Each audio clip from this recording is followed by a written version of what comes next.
Olá, sejam bem-vindos à revista Estratégias e Soluções, uma realização da editora PSEG.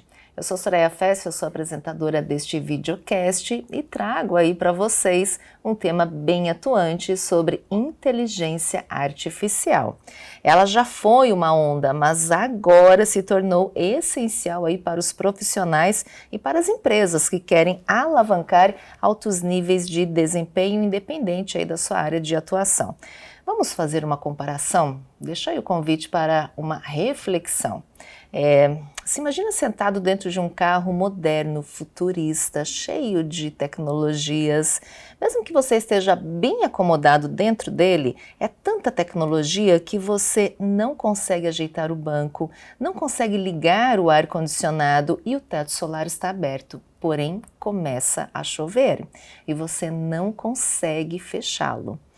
Bom, você vai conseguir se locomover com este carro pelas ruas, mas se você dominasse as tecnologias, dominasse todos esses acessórios, a sua experiência seria bem diferente, não seria? Bom, esta descrição não é minha, é do especialista em inteligência artificial e experiências imersivas, Fernando Godoy. É assim que ele vê o uso do ChatGPT pela maioria das pessoas. Inclusive, ele traz aqui para nós que esse processo da implantação das ferramentas de IA nas empresas, ela não é oneroso como muitas pessoas acreditam. Fernando, seja bem-vindo. Muito obrigado, Soraya. Bom, eu trouxe uma reflexão que ela é sua, né? E ela é muito interessante porque você compara ela ao ChatGPT. Então, conta pra gente aqui como é que você imagina essa comparação, né? E quais são aí os detalhes que você pode fazer para nós.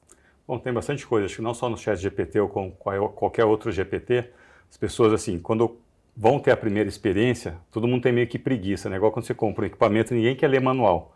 E o ChatGPT, por mais intuitivo que ele seja, você tem lá onde você tem o seu ícone, você pode customizar, falar quem você é, se você é um empreendedor, se você é um professor, se você é um profissional da área de marketing, seja o departamento que você atua. E aí ajuda o ChatGPT a entender que tipo de resposta e como é que vai ser a linguagem que ele vai trazer para você. Que é diferente se eu sou um programador, diferente se eu sou de alguém do RH. São formas diferentes. Então você tem que ajudá-lo a te ajudar. E eu faço essa analogia porque é um pouco disso. As pessoas usam o ChatGPT, como o carro você já guiou, você vai chegar em algum lugar, mas tem formas de você melhorar essa performance. Que a gente fala muito do engenheiro de prompt, que na verdade nada mais é do que as pessoas saberem fazer as perguntas corretas. E não tem uma pergunta certa, mas você pode estruturar cada vez melhor. Igual a gente está conversando aqui, se você fizer uma pergunta básica, eu vou responder às vezes básica. Se fizer uma mais complexa, eu tenho que parar e pensar. E é um pouco disso, é como se estivesse conversando com uma pessoa. Né? Então, ao longo do tempo, eu lembro que acho que há quase 2 anos atrás, quando o ChatGPT surgiu, a grande preocupação era ensinar as pessoas a fazer perguntas. Por isso que veio esse termo de engenheiro de prompt. E hoje, que foi alçada como uma profissão do futuro, que você vai ganhar $200 mil por ano e tal. Hoje, a própria IA está acabando com essa profissão de engenheiro de prompt, porque qualquer um de nós sabe fazer perguntas. É muito mais sobre criatividade na pergunta e, óbvio, você aprendendo formas, né, de perguntar do que as pessoas fazem direto. Faça isso, cria aquilo, tal, dão ordens, né? Mas tem como você melhorar essa performance do ChatGPT. Tem como conduzir. Sim. E essa é a que a gente fala, tem não só no setup, nas configurações, para as pessoas verem, tem como você escolher o tipo de modelo, que geralmente você já deixa um modelo padrão, e que é o que todo mundo vai usar, mas tem um modelo, se eu sou um matemático, tem um LLM, né, vamos dizer assim, esse cérebro que está por trás, você consegue mudar algumas coisas. Mas na teoria a gente vai pelo padrão, ele vai funcionar. Mas tem que investir um mínimo de tempo e nas configurações sempre tem novidades, tem na base de ferramentas, a gente vai mostrar depois aqui alguns exemplos, sempre tem coisa nova, Ótimo. Porque a ferramenta vai evoluindo a passos largos.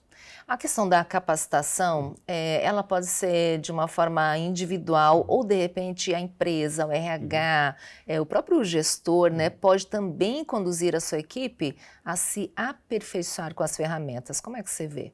Eu vejo uma combinação, mas eu acho que mudou muita coisa. Eu acho que o colaborador ele tem que ter iniciativa própria. A gente conversa com vários especialistas. Eu acho que foi-se o tempo de você ter que esperar a empresa te dar esse treinamento. É importante também, tem que partir da empresa, mas acho que vai muito mais da curiosidade de cada um, porque a gente está falando de uma mudança do impacto muito grande que está acontecendo nesse momento, que vai ser muito maior do que foi a internet, muito maior do que foi as mídias sociais. Então, acho que tem que partir essa iniciativa que a gente fala do CPF, mas a empresa também tem que viabilizar, tem que dar maneiras, porque não adianta o indivíduo fazer um curso sobre como usar ferramentas para focar em produtividade e chega na empresa não tem a ferramenta para trabalhar, certo? E também a empresa tem um direcionamento, qual que é a decisão corporativa, qual que é a política de IA da empresa. E na maioria das empresas que eu converso, o pessoal ainda está meio engatinhando, está tentando entender como é que serve, como é que a gente começa, como é que compra, como é que pede. E você tem alguns curiosos nas empresas que tomam iniciativa, que está correto, ainda bem que tem esses curiosos, e eles começam a mexer e tal, eu conto, chego para a senhora, olha o que eu estou fazendo aqui, mas fica muito numa tentativa e erro. Tem gente que é autodidata, tem gente que vai procurar uma especialização, e tem gente que vai ficando para trás, que esse é o grande problema da inteligência artificial hoje. As pessoas o gap é cada vez maior, a tecnologia vai aumentando essa distância entre as pessoas. Quem sabe usar e quem não sabe usar. Quais seriam as principais ferramentas da IA que as pessoas não podem deixar de dominar? Acho que uma primeira, como a gente falou, pode ser o ChatGPT, o Gemini, e tem ferramentas novas, até mais avançadas, como uma chinesa chamada Manus AI. Você tem o da Anthropic, que é uma empresa concorrente da OpenAI, que é a dona do ChatGPT, chamada Claude, o Claude, tem uma ferramenta francesa. Mas no final do dia, tem a DeepSeek, também chinesa, mas no final do dia, se você entender os conceitos de como fazer as perguntas, eu acho que a gente não precisa ficar perdendo tempo discutindo, eu uso essa é um pouquinho melhor que aquela, sabe? Uma questão de, pego essa TV ou pego essa outra, mas a função é quase a mesma. Mas óbvio, eu gosto muito do ChatGPT, porque você acaba acostumando, né? Ela está evoluindo muito rápido. A gente usava ferramentas como o Leonardo, o Midjourney, para gerar imagens, ou Adobe Fireflies, e o próprio ChatGPT já está gerando imagens com uma qualidade bem bacana. Tem ferramentas superiores de imagem? Sim. Tem ferramentas que geram animações melhores? Sim. Como o próprio Google lançou agora, acho que está sendo um fenômeno que é o ViewTrace, que é um LLM dentro de uma plataforma chamada Flow, que são esses vídeos curtos de 6 segundos, que tem desde o pessoal lá nos tempos antigos, na Grécia, e que aqui no Brasil vira meme. Então são ferramentas bacanas se você precisa produzir conteúdo, né, ou se você trabalha com marketing digital. Mas além dos GPTs que a gente mencionou, eu acho que tem ferramentas importantes, tem ferramentas que fazem extração de dados. Por exemplo, Browser AI. Então eu tenho um varejo, eu tenho um e-commerce e eu quero monitorar os preços dos concorrentes em tempo real. Então tem ferramentas que só faz isso. O ChatGPT não vai fazer isso dessa forma, né? Então eu seleciono a URL, então eu entrei, por exemplo, no Mercado Livre ou na Amazon, filtrei lá o que apareceu naquela tela, eu posso mapear e ver esses preços em tempo real. Aí eu posso extrair esses dados e jogar numa ferramenta mais analítica, chamada Debrix. Vai fazer um relatório financeiro e vai falar como é que está a precificação do meu produto comparado com os concorrentes, mas é um relatório gigante. Então, deixou de ser a IA algo de uma única ferramenta, como o ChatGPT, e agora eu estou falando, eu particularmente talvez não, mas acho que todos vão entender, tem umas 10, 12 ferramentas que se acaba usando quase que diariamente. E com tanta novidade, como é que a gente faz para se planejar? Ótima pergunta. O ser humano foi educado para planejar, para fazer as coisas dentro do ambiente corporativo e tal. E hoje, como é que eu me planejo com tanta mudança? Né? A gente está vivendo esse verdadeiro tsunami. E talvez, acho que a palavra que antecede hoje planejamento é preparação. Que a gente precisa ter o conhecimento dessas ferramentas, o que elas são capazes, o que você pode fazer com elas, aí sim você faz um planejamento. Então, preparação passou a ser uma palavra super importante.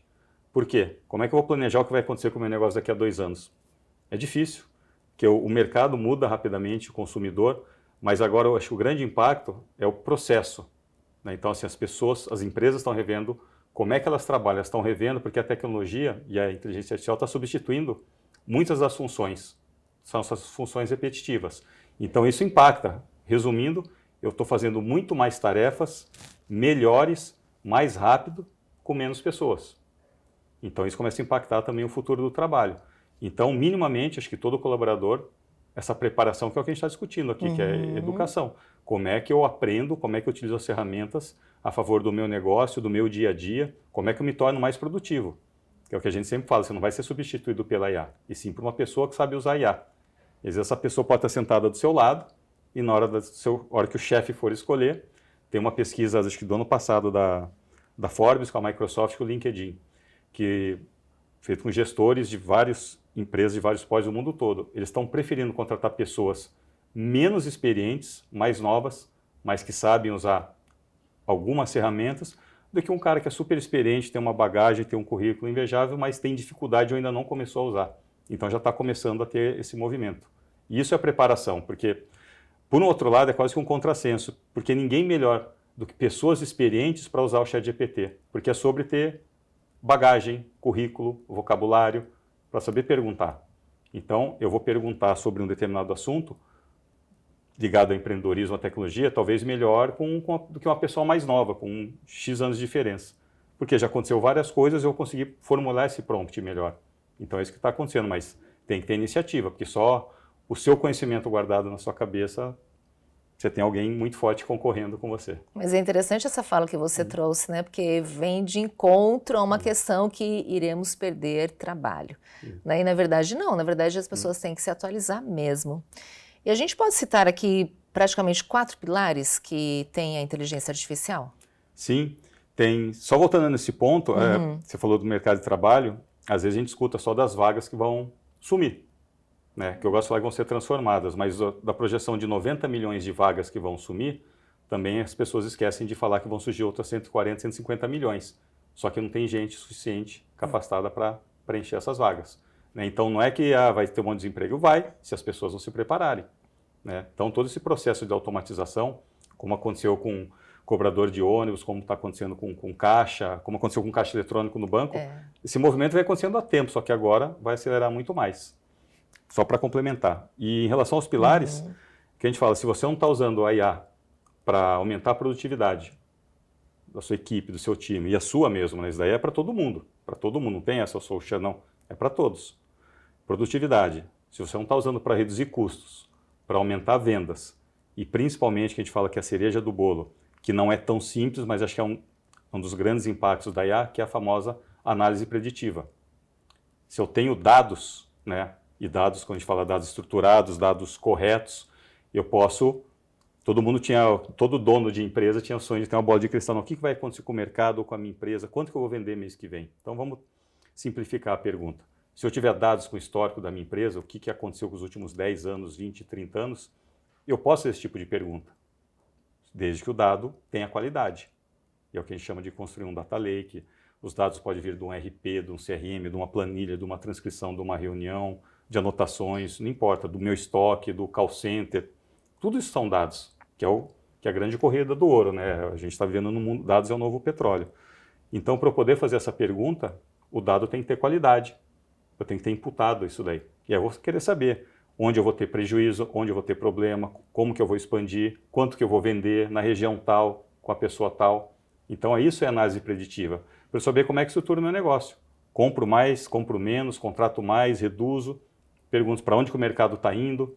Então, isso é uma análise preditiva de uma forma bem simples, objetiva, mas é isso que a IA veio para suprir. Agora você trouxe essa reflexão sobre os dados, né? Eu já ouvi diversas vezes, até dentro de eventos, assim, que na verdade a gente não consegue confiar nos dados ainda, que essa confiança vai acontecer, sei lá, dentro de 20 anos, né? Tem uma previsão. Mas na verdade não. Na verdade, a própria IA já consegue fazer um item que é a investigação, não é? Você consegue exemplificar isso para nós? Sim, a gente pode mostrar aqui, a gente pode dar exemplo de 2 prompts, um mais simples e um pouco mais complexo, usando, porque assim, a IA, como eu falei, sempre tem novidades e as pessoas têm que clicar em todos os botõezinhos que existem, né, para saber, opa, tem alguma coisa interessante aqui dentro. Então, quando a gente fala de dados, tem várias formas de analisar. Um é o dado da empresa para análise preditiva, e o que você está perguntando, como é que eu confio nessa resposta? Isso. Que o ChatGPT vai me dar. Primeiro, que é uma probabilidade, não é uma certeza. Então, é uma ferramenta, se for às vezes quase uma ferramenta estatística, porque ela faz uma varredura na internet, baseada nas N publicações do tema que você me perguntou, ele faz essa varredura, entende o contexto, pega um pouco daqui e dali e te dá uma probabilidade. É uma certeza? Não. Não é uma certeza. Por quê? De novo, qual que é a fonte, qual que é a confiança? E preocupada com isso, as próprias ferramentas têm que colocar mecanismos para melhorar ou pelo menos verificar e te informar de onde vem essa fonte. E aí, tem aqui dentro, a gente pode, como a gente falou, né, fazer um prompt simples.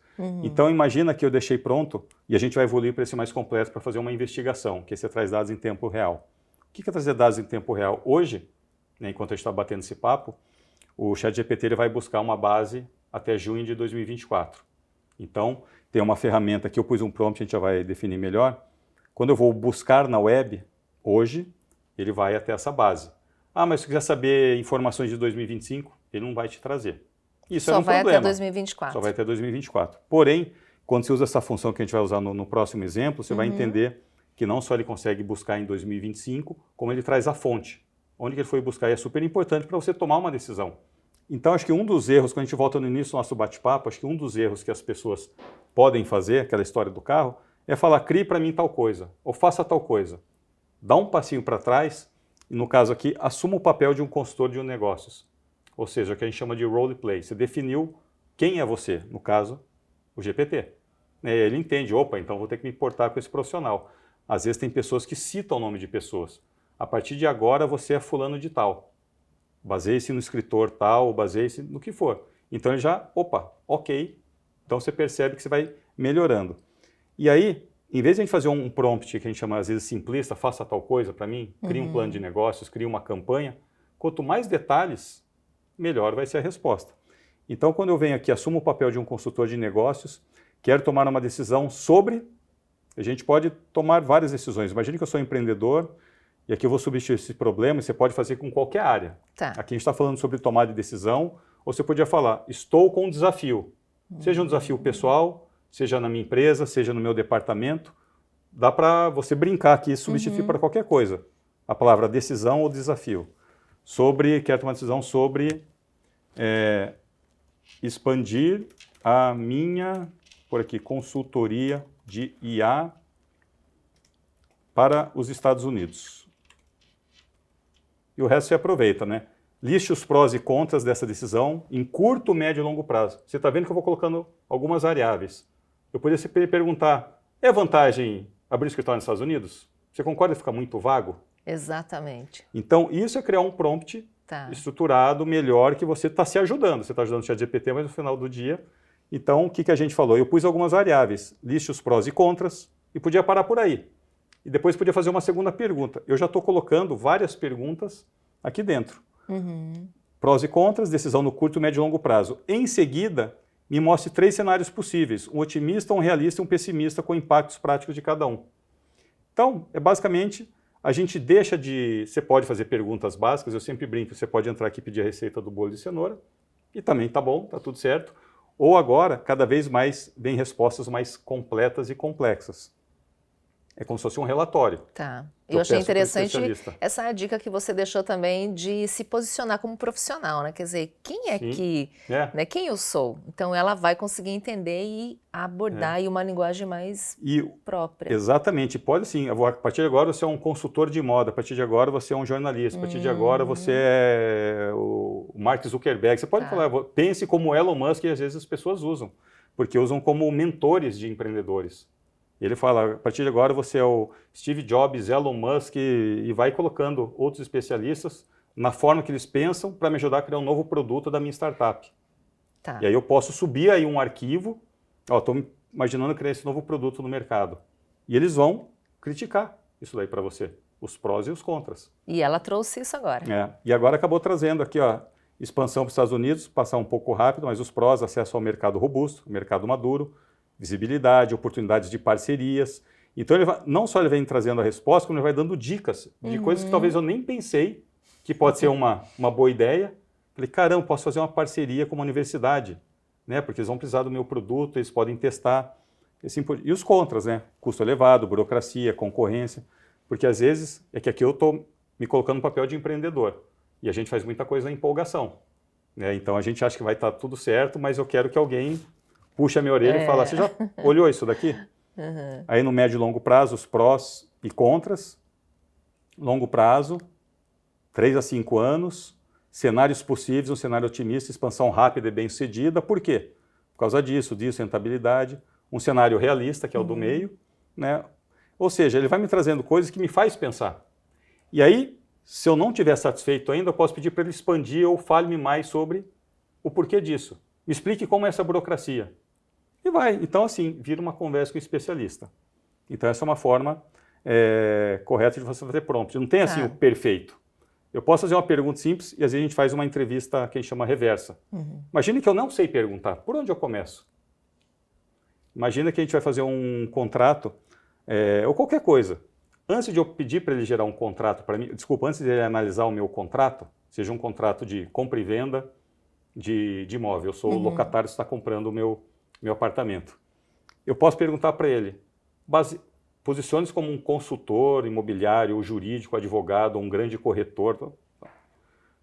Quais são os itens que não pode faltar num excelente contrato de locação do ponto de vista do locatário? Ele vai falar tal. Fala, ok, baseado nisso, analise o meu contrato. Aí eu subo o contrato, eu anexo um arquivo. Interessante. É mesmo assim, eu estou meio que aquecendo ele, tipo assim, não vai dar bola fora comigo aqui, né? Então, já que você falou que é assim, analise isso daqui. Então, é uma conversa normal, mas é o que a gente chama de entrevista reversa. Primeiro, eu falo para ele falar o que é importante, o que não pode faltar em qualquer coisa, o que não pode faltar num grande plano de comunicação, o que não pode faltar numa excelente entrevista de emprego. Acho que é isso daqui e tal. Aí eu subo o que eu faço, ou o que eu quero, e falo para ele analisar. Então, essas são algumas formas. E aí tem um item bacana que eu mostrei aqui da ferramenta, que é esse executar a investigação. Então, imagina que eu vou pegar tem um prompt que eu acabei já fazendo, porque ele demora, nesse caso aqui, esse exemplo que eu dei, ele vai levar uns 15 minutos para executar. Mas eu já deixei ele pronto. Ótimo. E vou mostrar aqui concorrentes. Então, imagina aqui, como eu falei, eu preciso de dados atuais. E o prompt não tem tamanho mínimo nem tamanho máximo. Eu já montei prompt de 2, 3 páginas no Word. Porque você pode falar o que você quer, como é que funciona, explicar como é que eu quero que ele me traga o resultado, se eu quero em formato de planilha, de Excel, de tabela, o que tem em cada campo. Então, assim, quanto mais informações você der, melhor. Então, aqui eu falei que você é um agente de inteligência artificial com acesso à internet. Sua missão é identificar pelo menos 30 concorrentes relevantes. Podia ser 10, podia ser 20. E aqui, sobre o seguinte negócio. Aí eu falei quem eu sou. Sou uma imobiliária focada em apartamentos de alto padrão na região da Grande São Paulo. Ou poderia ser, tenho uma hamburgueria, tenho uma loja no shopping, vendo tal coisa, faço, não importa. E aí eu ponho as tarefas, realizo uma busca online, priorize resultados e fontes dos últimos 12 meses. Porque eu selecionei aqui o executar a investigação, ele vai pegar informações desse ano e vai me trazer a fonte. Eu vou falando como é que eu quero que entregue tudo, aqui é um prompt um pouco mais extenso. E antes dele rodar, diferente das outras funções, que ele já sai te entregando uma resposta, ele falou, opa, você quer só empresas digitais, plataformas, ou eu posso buscar imobiliárias tradicionais? Eu falei, pode usar as tradicionais também. E aí, em 15 minutos, ele fez uma análise de concorrência incrível para mim. Praticamente de graça, tirando a mensalidade que eu já pago. E são coisas que uma consultoria te cobraria alguns R$1.000 em 15 minutos, que é o tempo que ele rodou aqui, 32 fontes, 184 buscas. E ele trouxe meus concorrentes diretos, Coelho da Fonseca, Bossa Nova, MBRAS, tal, com detalhes aqui que é importante, fonte, valor econômico, coisas que vieram do LinkedIn. Olha só o relatório que ele montou. E aí é onde você consegue confiar nos dados. De uma certa forma, assim, porque se eu confio aqui nessa revista Exame, se eu confio e tal, porque de repente vem um link meio estranho, eu falo, será?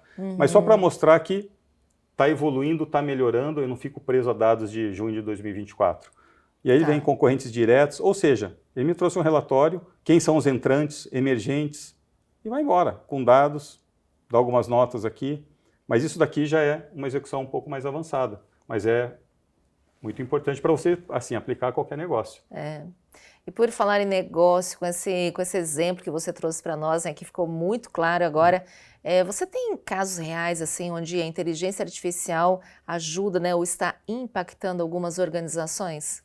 Acho que tem vários casos. A gente fala que a IA, ela democratizou o acesso para o pequeno e para o micro empresário, mas também para qualquer pessoa, né? Seja indivíduo, para você usar em casa, no seu dia a dia, no escritório, não importa o tamanho. Porque antigamente a gente falava que a IA estava disponível para grandes bancos, grandes lojas, grandes marcas, grandes corporações. Porque a gente só tinha basicamente na época lá o IBM Watson. Eu trabalhei com o Watson acho que uns 8 anos atrás. Hoje, com essa IA generativa, democratizou. Muitas ferramentas de graça, ou freemium, que a gente conta, muita coisa é de graça, se eu quiser umas funcionalidades melhores, você paga. E algumas, como o ChatGPT, também tem essas diferenças aí. Pagar $20, R$100, por tanto de benefício que ela pode trazer para o seu negócio. E hoje, assim, você vai assinando uma, duas, três ferramentas que fazem sentido. Então, quando a gente começa a falar de impacto, a gente tem casos que a gente pode trazer de uma IA conversacional, que substitui os famosos URAs, né, telefonia, ou mesmo o próprio chatbot, que tem uma evolução, né? O chatbot foi uma primeira fase, que deixou de ser você ficar telefonando, digite 1 para isso, 2 para aquilo, um tempão no telefone. O chatbot melhorou essa experiência porque eu não fico pendurado no telefone. Mas também não resolve imediatamente o que eu quero, porque às vezes vem aquele menu no WhatsApp ou no navegador, digite 1, e às vezes não tem a opção que eu quero. Quando a gente passa para um agente, que é um segundo nível, que é uma IA conversacional, eu posso mandar um áudio de WhatsApp com algumas variáveis, e ela vai entender e vai resolver meu problema muito mais rápido. Então, às vezes, coisas que eu ficava, a gente tem casos de clínicas, hospitais, que a gente atende, que levavam 20 minutos para solucionar a sua demanda, seja ela qual for, a gente caiu, às vezes, para 37 segundos. 37 segundos? Eu dou um exemplo básico que a gente tem com o hospital e depois com uma clínica, onde eu posso falar, eu quero fazer um exame semana que vem, quero fazer uma endoscopia, uma tomografia, um exame de sangue, só posso a partir de quinta-feira às 16 horas, eu moro no Brooklyn, em São Paulo, qual que é o lugar mais próximo e está disponível. Ou seja, em 15 segundos eu pus algumas variáveis. Porque você imagina você está falando com uma atendente, ó, eu dou o primeiro exame, ela só um momento.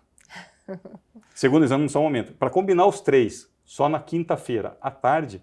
Então, mas eu já fiz o pedido uma única vez. Ela foi e analisou, porque a gente faz integração com sistemas, e ela devolve, sim, está disponível, posso agendar? Eu falo sim. Isso é um caso real, não é uma historinha para... Isso é possível. Então, esse é um exemplo prático, aí você consegue extrapolar para qualquer negócio. Reduzir o tempo de atendimento é uma grande dor do consumidor e um custo muito alto para a empresa. Uma posição, uma PA, né, de call center 24/7, custa em torno de R$8. Ou seja, com a inteligência artificial, que vai ser muito mais rápido, vai atender também os mesmos 24/7, você derruba esse custo pelo menos para R$4.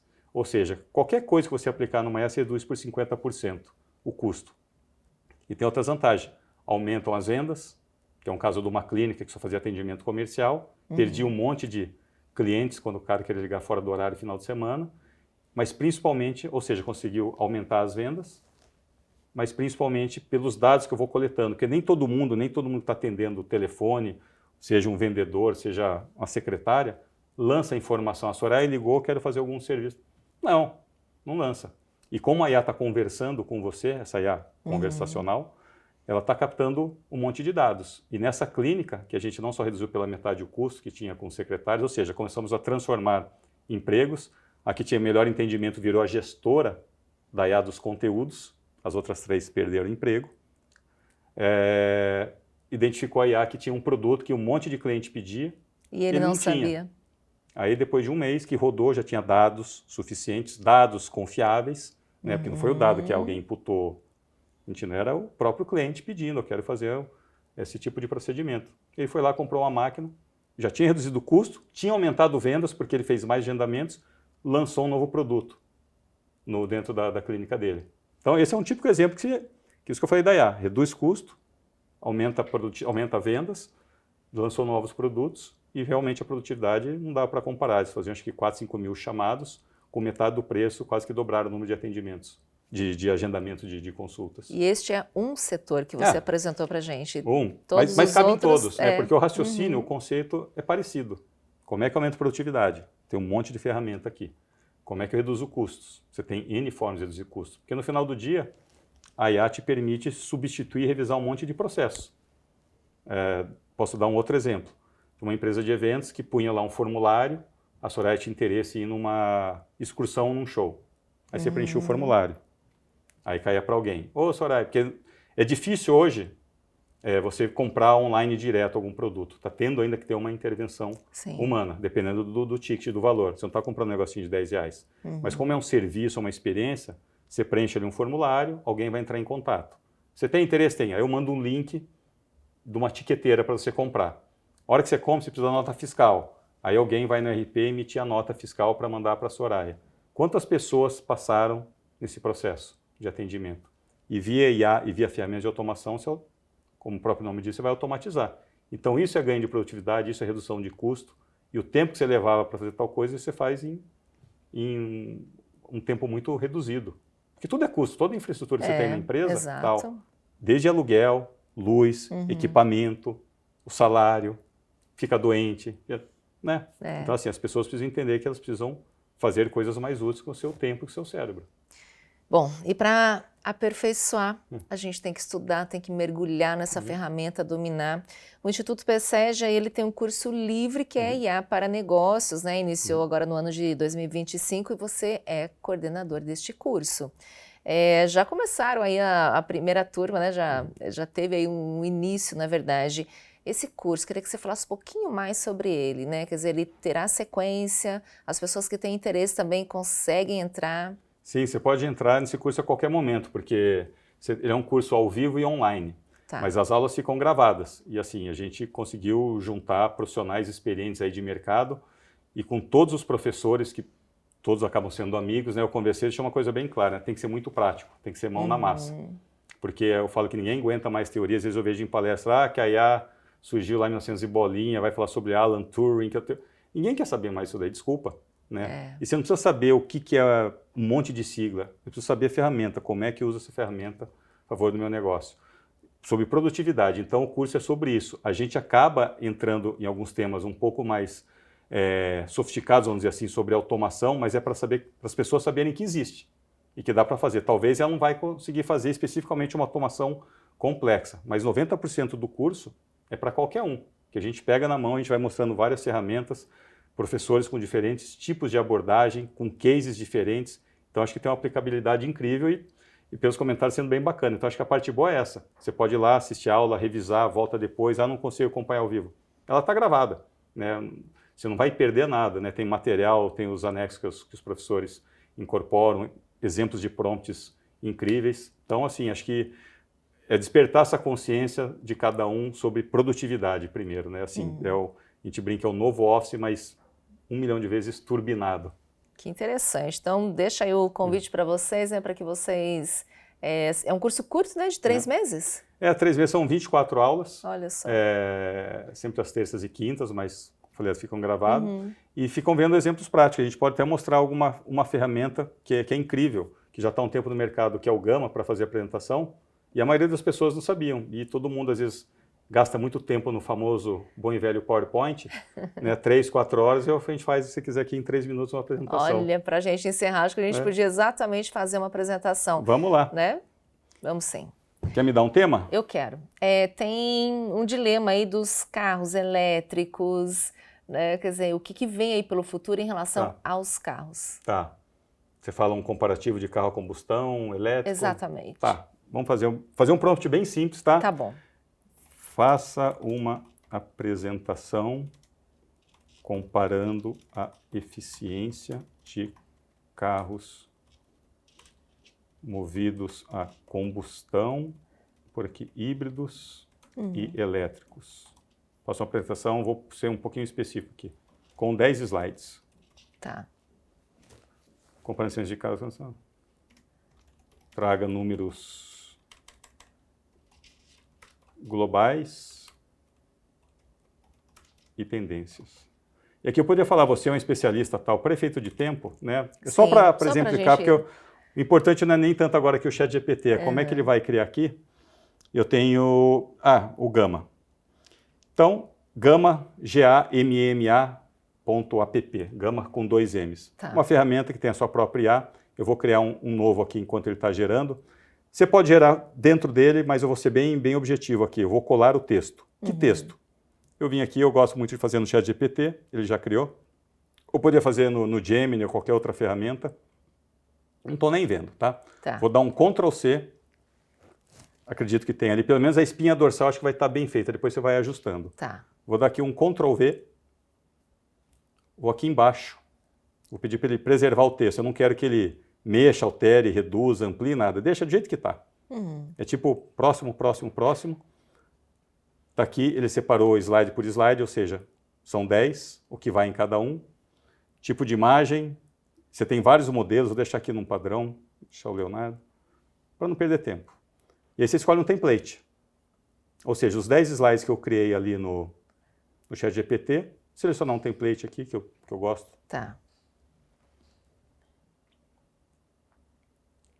E está pronto. Ele vai começar a criar. Olha isso, hein? Não estou usando as Menos mãos. de um minuto.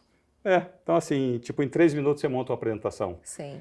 E o que é legal? Ele já traz imagens, a gente vai mostrar aqui, daqui a pouco a apresentação está pronta. Sabe quando você pede tempo, vai lá no Google, baixa uma imagem, recorta, não fica legal. Fica um Frankenstein apresentação, que você usa, uma hora você está usando roxo, depois virou verde, amarelo, fonte, tudo torto. Que não, que ele mantém um padrão, gerou um monte de ícones. E aí sim você vem ajustando, como se fosse um PowerPoint. Inclusive ele exporta para PowerPoint, PDF. Eu posso continuar a brincadeira. Para quem ainda continua amando o PowerPoint, tá tudo bem. Cria aqui e joga para lá. E eu acabo fazendo isso. Porque ele só não é bom para fazer algumas animações que eu ainda finalizo no PowerPoint. E aqui você tem o resultado. Ó. Eficiência e tendência de carros a combustão. Vamos ver rapidinho como é que ficou a apresentação. Olha isso. Introdução, eficiência energética, ou seja, ele pega dados de mercado, compara, emissões de CO2. Você viu que eu nem pedi isso daqui. Custos. Já gera todos os ícones bonitinho, padrão, fonte, infraestrutura e autonomia, participação no mercado global. E aí, se eu, por exemplo, por algum motivo, se eu não gostei dessa imagem, eu posso clicar aqui e editar. Eu vou lá, eu troco o prompt. Aqui eu gostaria, sei lá, um carro voador. Ele gera uma nova imagem, eu vou até pedir para ele aprimorar o prompt, faz de conta que eu não gostei. Até isso, eu não tô com preguiça de escrever. Melhora aí, vai. Aí, perguntar, não. Esqueci de clicar aqui. E aí vai, esqueci de gerar o prompt. E ele vai gerar novas imagens, ele mostra todos que ele utilizou. E mesmo assim, e aí você fala, ele vai te dar mais alguns exemplos. Posso mudar o modelo, né? Ele usa outras LLMs, né, de outras ferramentas de IA. Vai depender um pouquinho da internet. Tá lá, criou. Olha, deu uma outra que imagem, interessante. substituiu, deu outras 3 possibilidades. E aqui eu posso fazer o que eu quiser, trocar fonte, inserir imagens, vídeo, como se fosse um PowerPoint, trocar texto, tamanho, enfim. Mas você viu que acho que em 3 minutinhos a gente montou uma apresentação. Montou. E com dados bem relevantes. Então, um pouco disso, né? A gente está falando de produtividade, como é que eu uso o meu tempo, gasto meu tempo com coisas mais importantes. É isso, mão na massa mesmo, né?